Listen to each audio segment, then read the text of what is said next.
Cindu Thomas-George, welcome back. Hi, thanks for having me. No problem. Thanks for coming on because this is something that's extremely important. And over the last 3 weeks, you and I talked quite a bit about everything that's going on since George Floyd murder. And I want you to be able to talk about how professionally in the workplace, how people can deal with it, because there is no standard operating procedures on how to deal with something like this in the middle of a pandemic, right? So the one question that I have for you is, how can we stand in solidarity with Black Americans during all this? Mm-hmm. And how can we engage in cross-racial allyship? Yeah. So I just want to acknowledge, first of all, that 3 weeks ago, it was literally taboo and frowned upon to talk about racism and all of these topics in the workplace, which is unfortunate.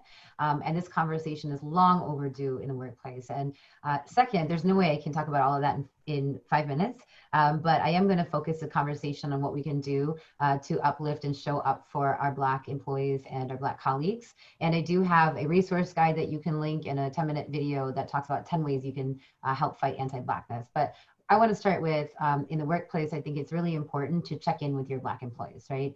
They have to hold the pain and trauma of the system of anti-Black racism that manifests itself in many different ways, including in the workplace. And the system of anti-Blackness has been alive in this country for 400 years.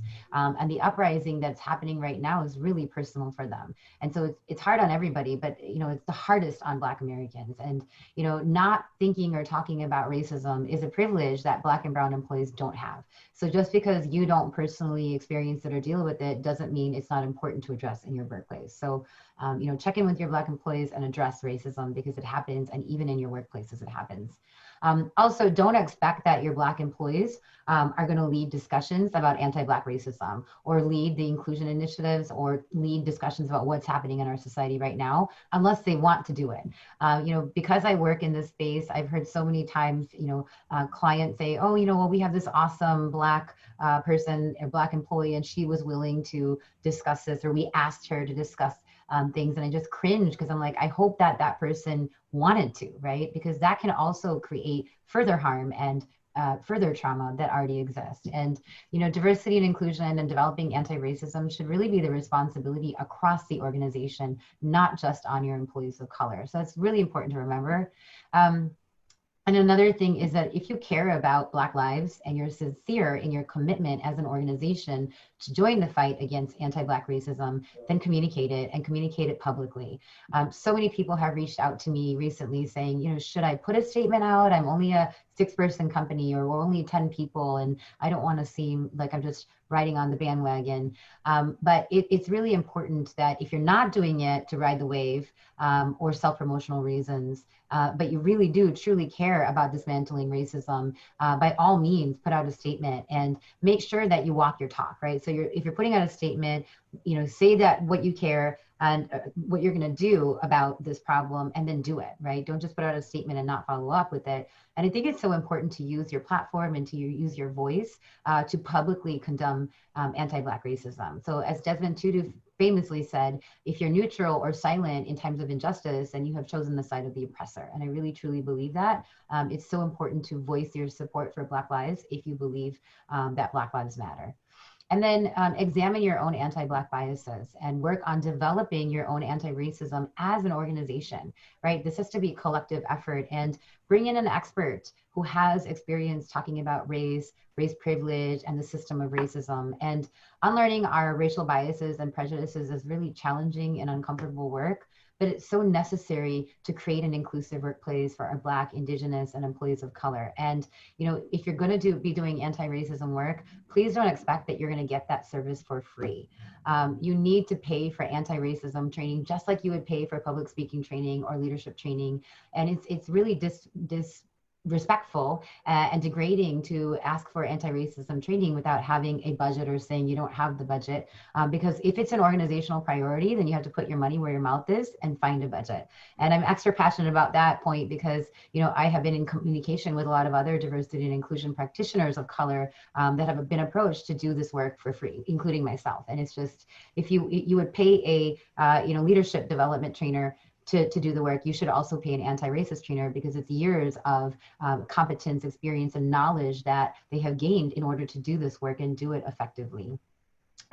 Couple more things is commit to amplifying the voices of Black employees and advancing them. So invest in your Black employees, mentoring, sponsorship, professional development, create ERGs so that they can move up in the organization and sit at the decision-making tables and hold the positions of power. And that's something that can help advance the Black community as well and create inclusion within your own environments for Black and Brown employees.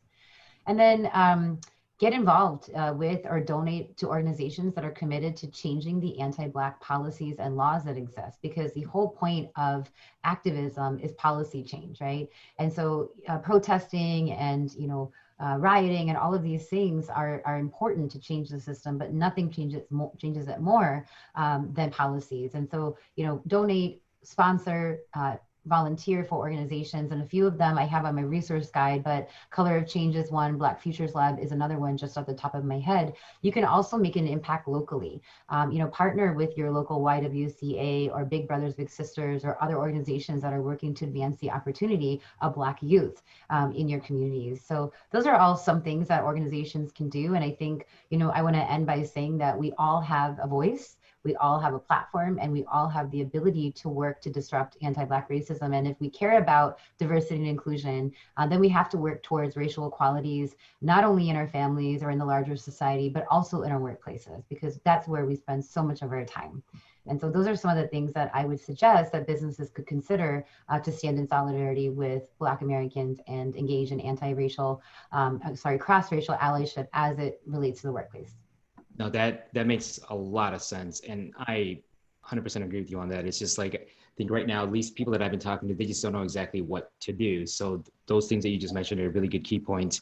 And then obviously I'll tag you in on the LinkedIn video. So people have other questions, they're more than welcome to reach out, connect, message, whatever. And I know you've been doing a lot of things lately, obviously, but so I appreciate you taking time out of your day. Yeah. No problem. I think it's an important topic, and as somebody who's been in the space for a long time, I think it's more important. We have an opportunity right now to really help, disrupt anti-Blackness. And I don't have time to talk about how anti-Blackness works, but it shows up in the workplace, right? It affects our morale. It affects people. And if we're talking specifically about Black people, you want to create an inclusive environment where Black people can thrive, and it's all of our responsibility to do that.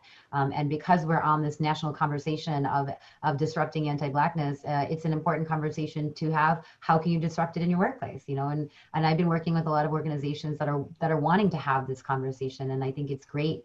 And we need to keep having it. And one thing I want to say is we can't stop caring about this when the news cycle changes, right? Because life is going to go on. Black people have been murdered at the hands of police officers for centuries. This isn't new, and it's going to continue to go on. And we have to really collectively stay engaged, right? This isn't something that's trendy. This is something that matters. And so especially if your company is all about inclusion and equity, then I think it's really important to walk the talk and commit to racial equality in your workplace. So, absolutely, very well said. Thank you again for your time. And then, if anybody has questions, reach out to Cindu directly.